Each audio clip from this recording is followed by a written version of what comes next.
Fermez vos gueules. Il y a 10 jours, Sheila n'avait pas mâché ses mots face à Yann Barthès sur le plateau de Quotidien sur TMC. Ce dimanche 28 mars, face à Laurent Delahousse sur France 2, ses propos étaient plus mesurés, mais le fond était le même. La chanteuse de 75 ans veut qu'on laisse son fils Ludovic Chancel en paix et demande à ses détracteurs de se taire. Elle tient à rétablir l'honneur de son garçon né de sa relation avec le chanteur Ringo, et mort en juillet 2017 à l'âge de 42 ans.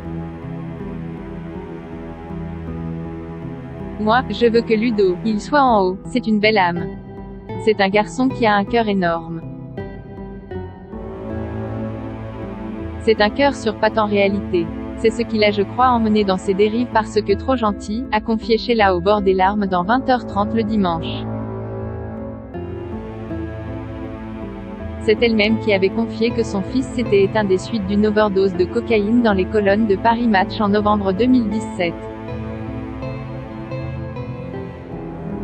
4 ans après sa mort, l'artiste veut que l'on oublie ce côté sombre pour le porter dans la lumière.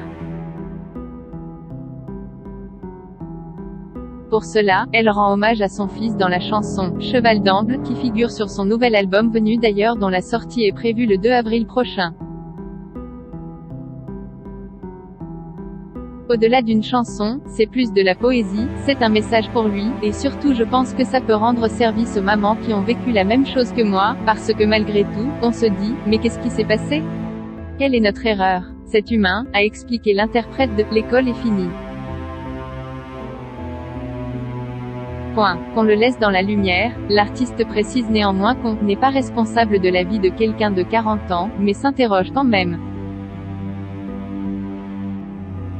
J'avais envie de faire une chanson pour qu'on le laisse dans la lumière et qu'on arrête de parler de ses drames, de ce qu'il a écrit, pas écrit, de ce qu'il a fait, de ce qu'il n'a pas fait, a expliqué la mère de Ludovic Chancel. Elle ne cite pas directement la dernière compagne de son fils Sylvie Ortega Munoz.